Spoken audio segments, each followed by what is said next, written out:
We're already in Commissioner's Cup. I'm voting for All-Stars, everything. So it's technically a mid-season heat check almost is what I call this, because I just want to know, based on what you've seen, like, who's your mid-season surprise team so far? Okay, so I'm not going to disagree with the framing, but let's call it quarter season. Okay, Okay, because cool. Right. we're like 25% through. All right, yeah. You're right. You're right. But All it's right. just All-Star and all these cups and I got you. everything I makes got you. me Yeah, yeah. feel, All right. My current surprise team, not in a good way, Chicago Sky. What do you think is happening with the Chicago Sky? Let's talk about it. So I had hopes. Like I didn't. Let's back it up for a second. I didn't like the Chicago Sky offseason. I thought they gave up way too much future value for trying to be good in the present. But I did think that they could be okay in the present because they got Courtney Vandersloot, they got Ariel Atkins, they signed Kia Nurse, Rebecca Allen. These are all quality veteran players who should raise you to a baseline level of competence. And yet, competence, not a word I would use to describe the Chicago Sky. It hasn't worked. And I don't think Angel has gotten better. I don't think Camilla has gotten better. Courtney Vandersloot, obviously out for the season now with a torn ACL. Yep. Kia Nurse, Rebecca Allen just can't shoot. So it's been much worse than I thought things were going to go in Chicago, especially because I have the utmost respect for those two Las Vegas assistants, Tyler Marsh and Natalie Nicase. And we look at Natalie in Golden State, and she is absolutely crushing it with the Falcons. And then I look at Chicago, and I'm like, well, I put Tyler on the same level as Nat, and it's not going as well. So it is not going as well. To me, that's been the most surprising thing. It's just I thought they'd be okay, and okay is not even close. Yeah, and I think when you watch the Chicago Sky, you kind of see what happens when you let too many pieces go at one time, because teams want to like rebuild or like be scrappy and just kind of figure it out. But I kind of saw the Sky kind of hit that plateau of going down when they let Marina Mabry go.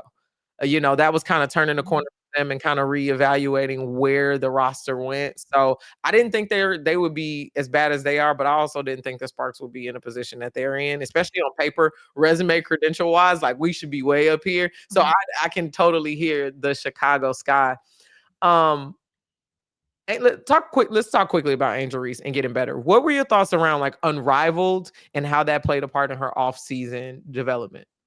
Right. So I think, like a lot of people, I was really excited to see how the gains that players made in Unrivaled would translate into the WNBA season. We saw Chelsea Gray looked so much healthier, able to beat players off the dribble again. Angel Reese's finishing looked a lot better, and I thought she was playing really well in space. Admittedly, lots of space in Unrivaled relative to 5-on-5. Yeah. A lot of other players, I thought Rakia Jackson, her one-on-one package looked pretty good in Unrivaled.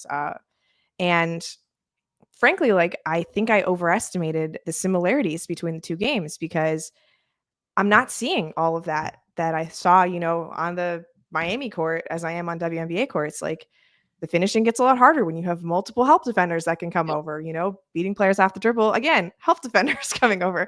So I'm guilty of this. I got way too high on what was happening out of Unrivaled. I think I was just so excited to watch WNBA players on my TV, during the offseason in a way that really hasn't been possible before.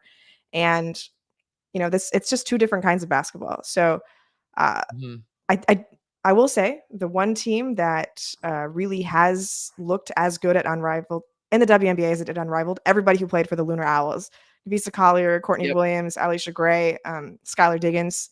Yeah. Whatever Alicia Gray is like way better. Whatever they were doing player development wise, DJ Sackman on that squad, it is translated. So, hopefully Cameron Brink gets that magic next year when she goes to Unrivaled. But other than that, I don't think it's the kind of thing where we can necessarily say, like, because this happened at Unrivaled, it can happen in the WNBA. And that's okay. They're two different leagues, two different products. I just kind of made that mistake coming in this year to think that there would be more similarities. Yeah. And I kind of felt like, I think I was intoxicated off basketball as well, too. Like, you're on this high, this is new format, this is new league. And I just think some of them look sluggish, like they haven't rested. So, which, I mean, too, isn't different because usually they might be going overseas or they might be playing AU. So it's not like an excuse. But I was just excited to see them coming out the gate, how the Unrivaled launch went, and that excitement and that energy and effort. But also, too, when you're saying 3 versus 3 and 5-on-5, like, even the energy levels are different in those two. So that's maybe why I'm feeling that they're a little fatigued.